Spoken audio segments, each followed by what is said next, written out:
All right, so all praise to Yahweh in the name of his son, Yahweh Shai, in the name of the Holy Spirit.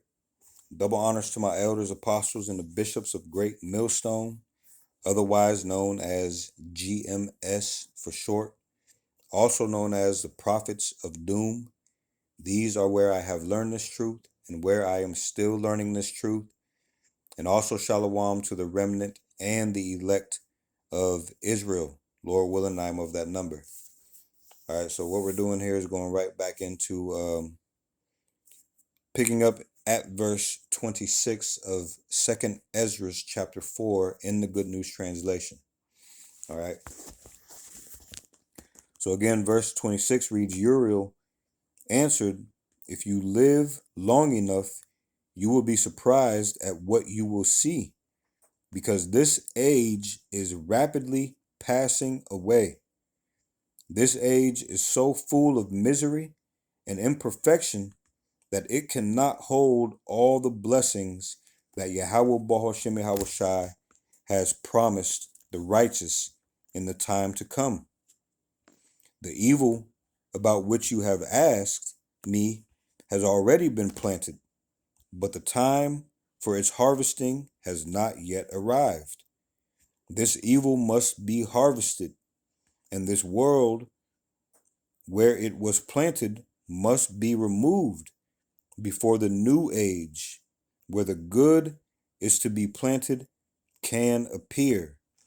Now, this whole scriptures is a prophecy, okay? These things were to happen, okay? But they were all predetermined to happen, right, before the foundations of the earth. All right, so the Lord spoke these things into existence, and these things are playing out, okay? So all these things have to play out, meaning that if you go to Job 9 and 24, all right, the earth would have it to be given into the hand of the wicked. All right, we would have to be destroyed. We would have to disobey. We have to bring, all right, sin would have to bring death into the world. We would have to get scattered. All right, it would have to speak to us from Genesis to Revelation, from Genesis to these days. All right, the elect would have to walk in the ways of the elect. Okay, so all of these things will have to play out. All right, and when they do, that will be the end of this earth age. And then the scriptures even include what's coming after this. All right. So now verse 30, it says, at the beginning of time, one grain of evil seed was sown in the earth, in the heart of Adam. See how much wickedness it has already produced. Think of how much more it will produce before it is cut down and threshed out at judgment day. You can see for yourself what a big crop this one evil seed has produced. All right. How terrible will be the harvest on judgment day when these countless heads of grain are threshed out. Then I asked, how long do we have to wait before this happens? Why are our lives so short and so full of misery? Uriel answered, don't be in a great hurry. Uriel answered, don't be in a greater hurry than Yahweh Bahashem Yahweh Shai, or Yahweh the Most High. All right. You are thinking only of yourself, but our power has to be concerned about everyone. Your questions are the same ones asked by the souls of the righteous dead in the places where Yahweh Bahashem Yahweh Shai is keeping them, waiting. How long must we wait here? When will the day of judgment come? When will we get our reward? The archangel Uriel answers them, it will happen as soon as the complete number of those who have suffered as you have are here.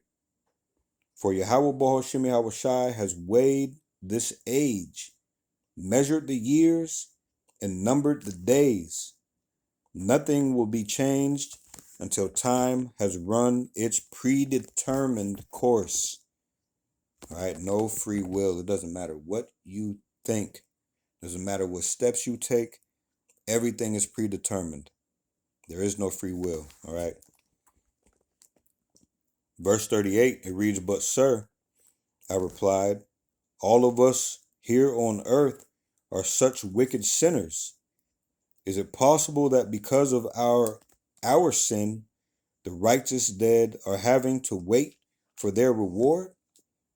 His answer was, "Can a pregnant woman keep her child from being born after her 9 months are up?" "No, sir, she cannot," I answered. And he continued, "In the world of the dead, the place where Yahweh Bahashim Yahushai has stored the souls is like a womb. It is as eager to return the souls entrusted to it from the beginning of the world as a woman is to end her labor pains. When that happens, you will have the answer to all your questions." "Please, sir," I asked, "if you think I am able to understand it, can you tell me one more thing? Is the time that is still to come longer than the past that has already gone by? I know how long the past has been, but I don't know the future." "Come here and stand at my right," he commanded, "and I will show you a vision and explain its meaning." So I stood by him and looked, and I saw a blazing fire pass by in front of me. And when it was gone, I saw that smoke was still there. Then a rain cloud passed by in front of me, bringing a heavy downpour of rain. And when the downpour was over, there was still a light rain. "Think about this," said Uriel. "Just as the downpour was greater than the light rain that followed it, the fire was greater than the smoke left behind. In the same way, the time that has passed is much longer than the time to come.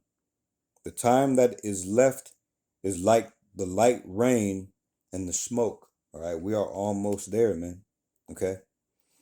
So these last few verses of this chapter reads, the subheading is the signs of the end. Hold on a second here.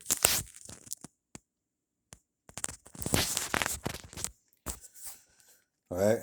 So verse 51, it reads, "Please tell me," I asked, "do you think I will live until that time? If not, who will be alive when it happens?" He answered, "I can tell you some of the signs of the end, if that is what you are asking about, but I am not here to tell you how long you will live. And in any case, I don't know." All right, so the Lord has left this knowledge down here, and he gives us, all right, what it would be like in the last days. Okay, one of these things being the mark of the beast. Okay, World War III. All right, the famine of the hearing of the word. All right, even the preaching from the men of the Lord uh, to you Israelites out here, and you're turning away. Okay, the return of the Lord. Okay, the bringing in of the kingdom. Okay, the truth, the truth, bearing fruit. All right, all these things are signs of what time we are in this time. All right, in this day. Okay, and a lot of people still are not paying attention. All right, so I just wanted to read that to give an example of, in this case, again, our forefather Esdras. Okay, or Ezra, having sincere questions. Okay, and having those questions answered. Okay, but also having it told to him certain things, okay, are not going to be answered. All right, it's not time for you to know certain things. Okay, but you can be rest assured and comforted by knowing that the word of the Lord is faithful and true. Okay, He's not going to break His promise to us for His great name's sake. We have to keep Him. We have to hold Him accountable to that. All right. So I hope this came through as sincere. This part 2 was very short. I thought it was going to last a little bit longer, but all right, maybe we'll do another reading of Second Esdras, the 5th chapter, at some point. Okay, so again, I hope this came through as sincere and edifying. And with that, oh yeah, I wanted to say the water, okay, to the brother Israelites are back. Okay, brother, your call uh, for my first garment. All right, um, the water to that brother, and the water to that brother's sister who put this together. So yeah, with that, I'd like to say all praise to Yahweh, Bahoshem, Yahweh Shai, Bahoshem Rakaha Kodash, all right, or Yahweh. All praise to Yahweh in the name of His Son, Yahweh Shai, in the name of the Holy Spirit. Double honors to my elders, apostles, and the bishops of Great Millstone, otherwise known as GMS for short, also known as the prophets of doom. These are where I have learned this truth and where I am still learning this truth. And also shalom to the remnant and the elect of Israel. Lord willing, I'm of that number, and Lord willing, we'll see you in the next video. Shalom.